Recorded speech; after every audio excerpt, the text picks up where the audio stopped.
Yan guys, at samahan niyo po ako magluto ng simpleng ulam para sa ating pamilya. Yes, at yan nga po, nagpainit na ako ng kawali.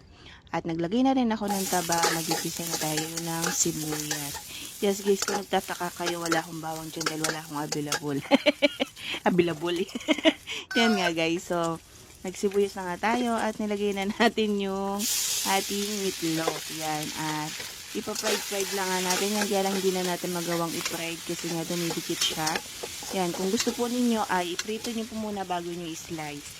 Yan po ang isang technique guys, at yan nga po, at ayaw nga niyang ma-fried dahil dumikit na. Balik tayo dito sa ating meatloaf.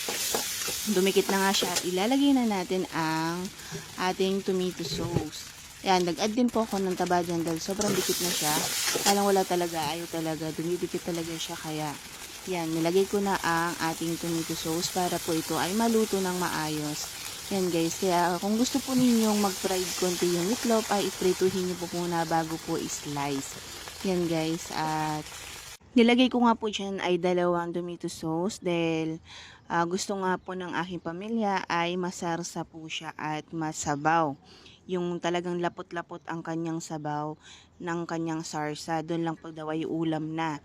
At yan nga po, ga-add na nga po tayo dyan ng asin at konting pampalasa. Yan guys. So, asin nga po yung ginamit ko dyan, hindi patis. At magdadagdag tayo ng tubig na sakto lamang po muna doon sa ating papakuluan. Pakuluan po muna natin siyang sandali. Tapos kapag ito ay kumunti ng tubig o wala na, ay dagdagan po natin siya ng tubig. Yan guys. So, hintayin lang po natin ng kumulo itong ating tomato sauce para hindi po siya maasim at huwag tatakpan.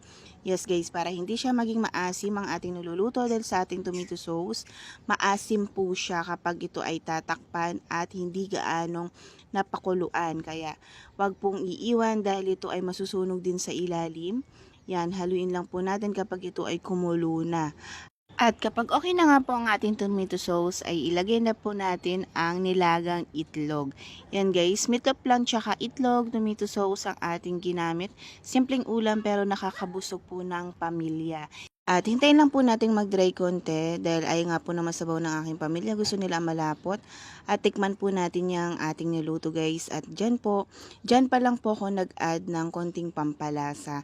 Yan, dahil tinikman ko po muna dun sa asin kung okay po ang kanyang lasa, kung pwede na siya.